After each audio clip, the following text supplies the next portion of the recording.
अब आज की वीडियो में पढ़ेंगे हम लोग, क्या पढ़ेंगे, विभाजक फलक। ठीक, विभाजक फलक आगे की वीडियो में, ठीक, हम लोग इसको पढ़ेंगे विभाजक फलक। तो विभाजक फलक को क्या बोला जाता है, एक नाम से भी और जाना जाता है, किसके नाम से, संवितरण, संवितरण फलक। ठीक, फलक, ठीक, इसके नाम से जाना जाता है, फलक पढ़ा जाता है। ठीक, फलन, फलन पढ़ा जाता है, फलक नहीं है, फलन है, सॉरी। ठीक, फलन है। ठीक, फलन से नाम जाता है। ठीक, तो सबसे पहले हम लोग देख लेते हैं, ये फलन है तो कोई ये होगा, ये कोई होगा, क्या होगा, एक क्या होगा, निकाय होगा। ठीक, इस निकाय में क्या है, हमारे पास ऊर्जा है। ठीक, ऊर्जा के कोई स्तर है, ये पहला ऊर्जा है, फिर ये दूसरा ऊर्जा है, फिर ये तीसरा ऊर्जा है। ठीक, मतलब इसमें 3 प्रकार की ऊर्जा है। ठीक, इसका मान है E1 है, इसका मान है E2 है, इसका मान E3 इसका है ER है। ठीक, और E1 है तो इसका मान लिख सकते हैं E1 प्लस क्या है DE हो जाएगा। ठीक, इसका मान है E2 प्लस DE हो जाएगा, मतलब इस वृद्धि, इसमें वृद्धि हो जाएगा। ठीक, यहाँ पर आएगा तो इसका ऊर्जा क्या हो जाएगा, वृद्धि हो जाएगा। ठीक, यही बोल रहा है।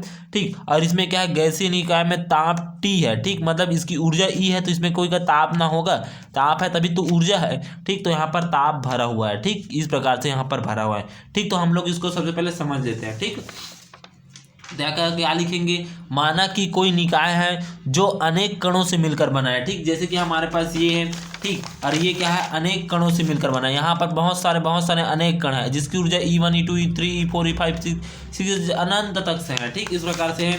ठीक, अनेक कणों से मिलकर बना है। इन कणों में को विभिन्न ऊर्जा अवस्थाओं में वितरित किया गया है। ठीक, मतलब इसको विभिन्न ऊर्जा वितरण में, ठीक, यहाँ पर देखिए विभिन्न ऊर्जा अवस्था में E1 E2 E3 में से हम लोग वितरित किया है, जिसकी ऊर्जा वृद्धि होकर E प्लस डी हो जाता है, इसका E2 प्लस डी हो जाता है। ठीक, इस प्रकार से हो जाती है।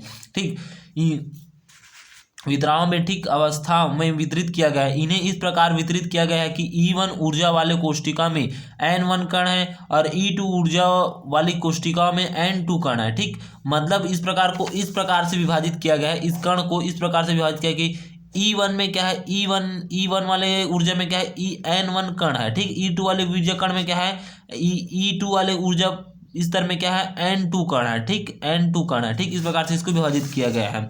ठीक, इसी प्रकार ER ऊर्जा वाली कोष्टिका में NR कण है। निकाय के कणों की कुल ऊर्जा, कुल संख्या क्या है, N है, अर्थात निकाय की स्थूल अवस्था NR है तथा इसके संगत सूक्ष्म अवस्थाओं या अप्रभ्रष्टता GR होगी। ठीक, इसको याद कर लेना, अप्रभ्रष्टता क्या आता है, GR से परिचित करेंगे और स्थूल अवस्था NR से परिचित करेंगे। ठीक, तो यहाँ पर हमारे पास क्या आता है, पूर्ण प्रायिकता के सिद्धांत से हम लोग जानते हैं। ठीक, ये हमारे पास, आपको ये आगे में पढ़ोगे तो ये क्या आता है, पूर्ण प्रायिकता के सिद्धांत है, पूर्ण प्रायिकता। ठीक, प्रायिकता के सिद्धांत से हम लोग जानते हैं NR अनुपाती क्या आता है, GR होता है। समीकरण 1 दे देंगे इसको। ठीक, इस प्रकार से दे देंगे।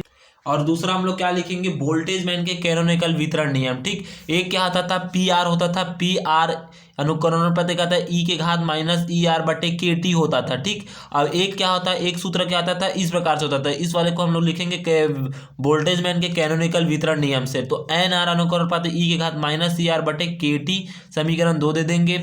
अब समीकरण 1 व 2 को मिलाकर लिखने पर, ठीक, समीकरण 1 में आपको दिखा देता हूँ समीकरण 1 को। ठीक, समीकरण 1 क्या था हमारे पास, ये था। ठीक, NR अनुकरणोपाती क्या आता था, GR होता था। ठीक, ये समीकरण 1 होता था और ये समीकरण 2 है। ठीक, समीकरण 2 है तो दोनों NR और NR बराबर है, तो इसको दोनों को हम लोग क्या लिख सकते हैं, ये GR है। ठीक, ये GR है तो इस GR को हम लोग इसमें लिख सकते हैं। तो NR अनुकरणोपाती क्या आता है, GR E के घात माइनस ER बटे KT लिख सकते हैं। ठीक, मिलाकर लिखेंगे तो। ठीक, अब यहाँ से अनुकरणोपाती बाहर निकलेगा तो यहाँ पर एक कांस्टेंट लग जाएगा। ठीक, एक जहाँ पर समानुपातिक नियतांक है तो NR इज इक्वल टू क्या देगा, AGR E के घात माइनस ER बटे KT हो जाएगा, समीकरण 3 हो जाएगा।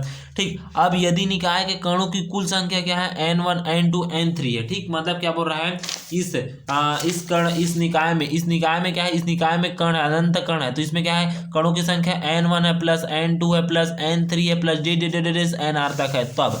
ठीक, NR तक है तब। तो N1 is equal to N1 2 N2 3 N3 NR है। ठीक, तो इसको हम लोग सभी को लिखेंगे तो सिग्मा लिख देंगे और R लिख देंगे, तो N is equal to sigma R NR हो जाएगा। ठीक, अब समीकरण 3 में रख देंगे इसको। ठीक, समीकरण 3 में रख देंगे तो N is equal to sigma AGR, ठीक। इसका मान हम लोग यहाँ पर पता है हमें ये वाला, ठीक। इसका मान हम लोग यहाँ पर रख दे तो ये होगा, तो AGR ई के घात माइनस ER बटे KT हो जाएगा, ठीक। तो N इज इक्वल टू क्या हो जाएगा, A सिग्मा GR ई के घात माइनस ER बटे KT हो जाएगा, ठीक। अभी से इस क्या करेंगे, इस ए को इस तरफ पक्षांतर कर देंगे तो N बटे A हो जाएगा is equal to sigma RGR e के घात माइनस CR बटे KT, ठीक। ये भी होता था और क्या था Z इज इक्वल टू, ठीक, Z इज इक्वल टू क्या आता है N बटे A होता है, ठीक। तो N बटे A होता है जो क्या है विभाजक फलक है, ठीक। ये Z क्या है एक विभाजक फलक है, तो इसको Z ले देंगे, Z is equal to sigma RGR e के घात माइनस CR बटे KT समीकरण 4, ठीक। जहां पर ये देखिए N बटे A को Z लिए हैं जो विभाजक फलक है, यही हमारे पास अभीष्ट व्यंजक हो जाएगा, ठीक, विभाजक फलक के लिए, ठीक। इस प्रकार से हमारे पास यहाँ तक हम लोग सिद्ध करेंगे। आगे के वीडियो में हम लोग क्या पढ़ेंगे, वोल्टेज मैन, ठीक, वोल्टेज मैन कैनोनिकल वितरण नियम पढ़ेंगे, मतलब मैक्सवेल का वोल्टेज मैन सांख्यिकी का वितरण नियम पढ़ेंगे, ठीक। इस प्रकार से हमारे पास हो जाएगा, ठीक। आगे की वीडियो में हम लोग सबसे पहले क्या पढ़ेंगे, आगे की वीडियो में IMP हम लोग का बता देते हैं। सबसे पहले हम लोग क्या पढ़ेंगे, MB पढ़ेंगे, ठीक। MB पढ़ेंगे मतलब मैक्सवेल वोल्टेज मैन सांख्यिकी पढ़ेंगे। दूसरा क्या आता है ये FB पढ़ेंगे, ठीक, वोल्टेज मैन, ठीक। दूसरा हम लोग क्या पढ़ेंगे, इसमें क्या वाला पढ़ेंगे हम लोग, इसका पढ़ेंगे, ठीक, मैक्सवेल वोल्टेज मैन सांख्यिकी पढ़ेंगे। फिर तीसरा हम लोग क्या पढ़ेंगे, बोस आइंस्टीन पढ़ेंगे, बोस आइंस्टीन। और तीसरा हमारे पास पढ़ेंगे FD मतलब फर्मी ड्रॉ, ठीक, फर्मी ड्रॉ पढ़ेंगे, अर्थात ये पहला वाला पढ़ेंगे, फिर दूसरा वाले पढ़ेंगे, फिर तीसरा वाला पढ़ेंगे, ठीक। इस प्रकार से हम लोग 3 प्रकार के व्यंजक पढ़ेंगे। ये बहुत अच्छा MP क्वेश्चन है, इसको आप लोग याद कर लोगे तो यहाँ से आपको यूनिट 5 से यहीं से क्वेश्चन पूछा जाता है, ठीक। इस प्रकार से FB, ठीक, MB, FB और FD, ठीक, इस प्रकार से हम लोग पढ़ेंगे, ठीक। धन्यवाद।